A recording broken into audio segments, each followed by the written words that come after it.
yakni dua ibadah tahunan. Yang pertama manakib dan di Samsu pada malam tahun baru, itu tahunan, tahun sekali. Dan juga ibadah tahunan sholat Rajab yang bertepatan pada malam hari ini. Jadi sekali menyelam, apa istilahnya? Tiga pulau dua terlampaui. Jadi satu malam langsung dapat dua ya, ibadah tahunan. Alhamdulillahilladzi fadhalana katsirin min ibadihi. Walaupun kita mungkin masih belum tahu, masih belum paham kenapa kita disuruh manakib pada malam tahun baru, kenapa kita disuruh zikir sampai subuh di malam tahun baru, kenapa kita disuruh sholat rojal.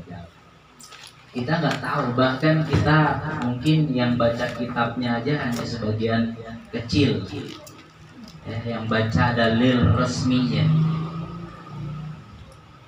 dalil resmi sholat rojab. Sebagian besar mungkin tidak tahu, tapi karena kita punya guru yang membimbing kita nggak perlu baca kitab, kita nggak perlu ngaji, cukup ikut kepada guru. Iwan dan akhwat hadirin rahimakumullah, sebentar saja hakikat, proses dan tujuan kita hidup di dunia ini. Hakikat yang pertama, hakikat kita hidup di dunia ini jauh sebelum kita dihidupkan oleh Allah Subhanahu wa Ta'ala ke dunia ini. Allah, setelah Allah menciptakan nur Nabi Muhammad,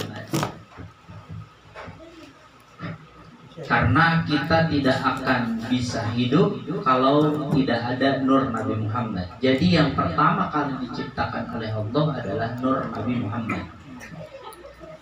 Ketika setelah Allah menciptakan nur Nabi Muhammad, Allah mengumpulkan ruh-ruh yang akan Allah ciptakan, yang Allah akan buat untuk mengisi dunia ini, yakni ruh-ruh semua orang dari zaman Nabi Adam sampai nanti hari akhir. Di situ dibuat persaksian bahwa Allah itu adalah Tuhan kita semua, dan kita semua ruh-ruh yang berkumpul pada hari itu berjanji, bersaksi bahwasanya Allah adalah Tuhan kita. Ya. Seiring berjalannya waktu, mungkin kita lupa akan hakikat kita hidup ke dunia ini. Kullu mauludin yadullu alal fitrah. Setiap yang dilahirkan itu semuanya suci. Yang menyebabkan dia Islam adalah orang tuanya. Yang menyebabkan dia Nasrani adalah orang tuanya. Jadi semuanya itu yang dilahirkan oleh Allah adalah suci. Itu hakikat kita hidup di dunia ini, untuk bersaksi bahwasanya tidak ada Tuhan selain Allah. Namun dalam prosesnya, sejak kecil mungkin kita diajarkan oleh guru-guru kita bagaimana caranya sholat. Kita diberitahu ada berapa rukun Islam, kita diberitahu ada berapa rukun iman, bagaimana caranya kita puasa dan lain sebagainya. Sampai pada titik di mana mungkin ada teman kita atau tetangga kita atau orang tua kita yang mengantarkan kita untuk bertemu dengan Syekh Mursyid.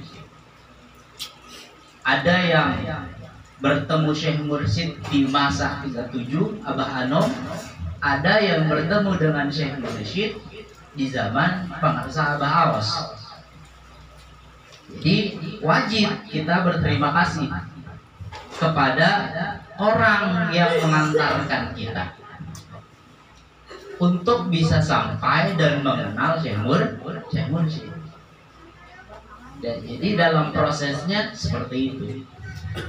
Kita datang ke Syekh Mursyid, diberikan dua zikir. Yang pertama zikir jahar, kalimat la ilaha illallah, dan zikir khafi yang ditanamkan ke dalam roh kita. Hanya dikasih itu saja oleh Syekh Mursyid. Bahkan di dalam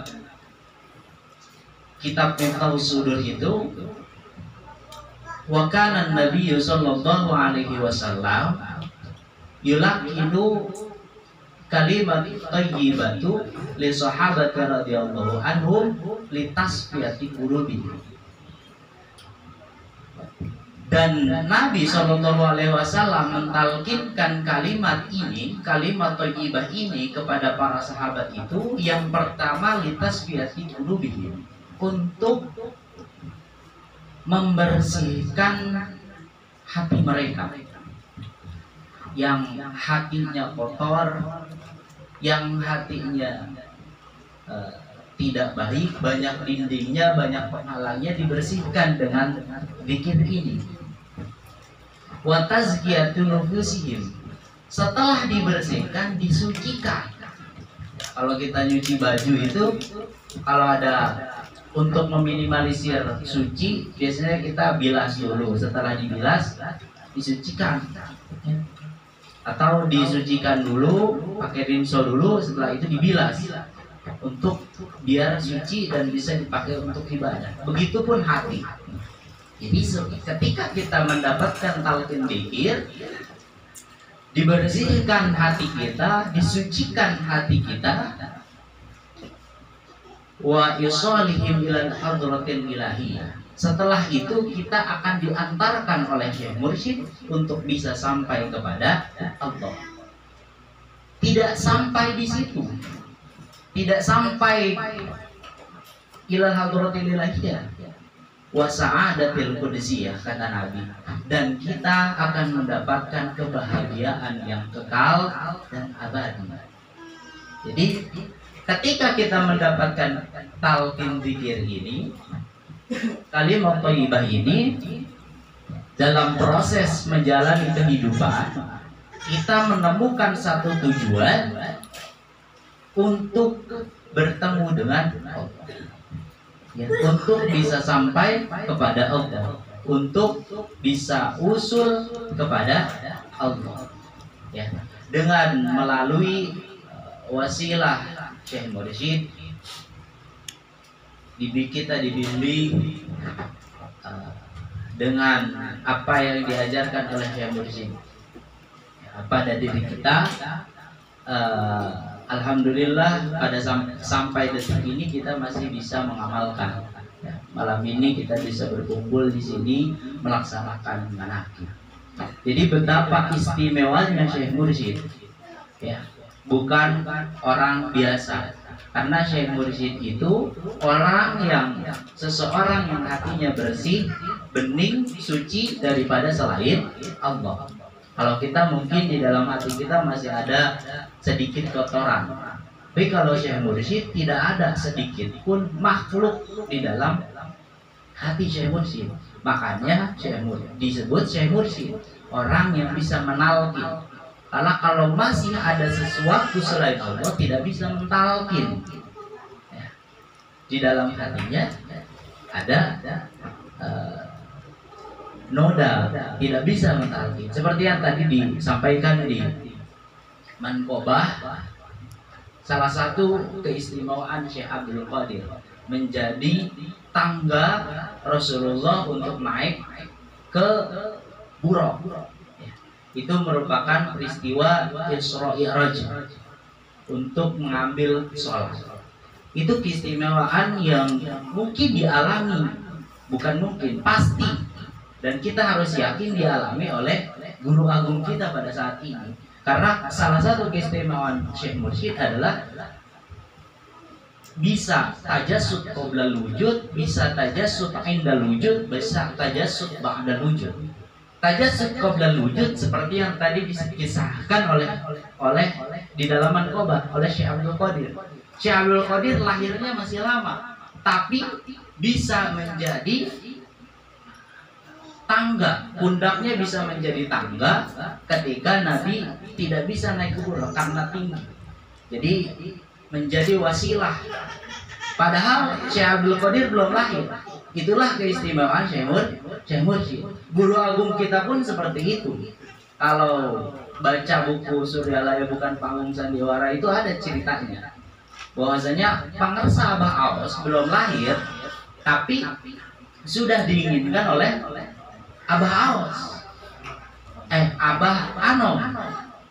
Bahasa kasarnya anak Abah tidak ada yang jadi kiai.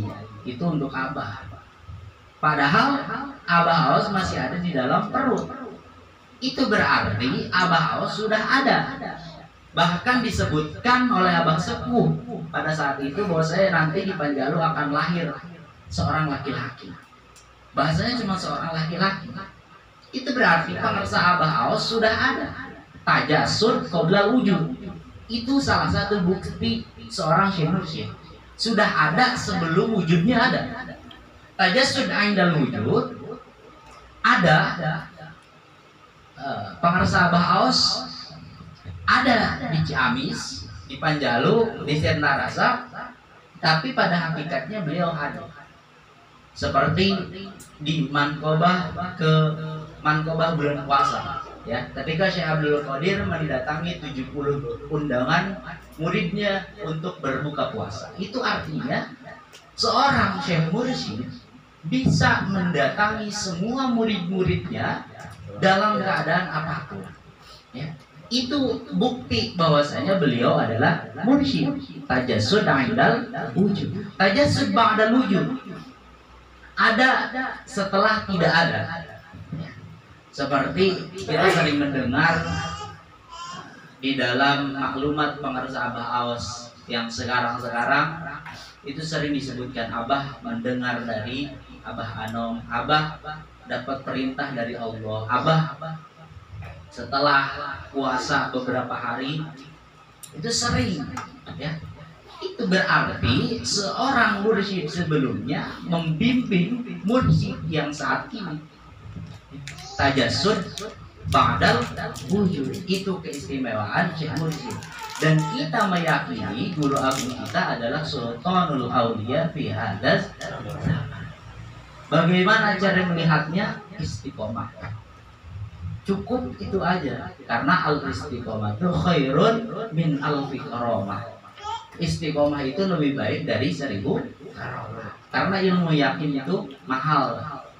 Jadi kita bisa datang ke sini karena kita yakin Syekh Mursyid kita adalah Sultanul Auliya fi hadzal zaman. Ajaran kita bukan ajaran baru, apalagi aliran baru. Ini adalah ajaran Nabi Muhammad Sallallahu Alaihi Wasallam. Nabi Muhammad juga mentalkinkan kalimat dzikir la ilaha illallah kepada para sahabat. Ya. Jadi alhamdulillah kita bisa dipertemukan dengan Syekh Mursyid. Semoga kita semua istiqomah dalam menjalankan amalan ini, tidak terhalang oleh sesuatu apapun. Semoga bermanfaat. Wassalamualaikum warahmatullahi wabarakatuh. Waalaikumsalam warahmatullahi wabarakatuh.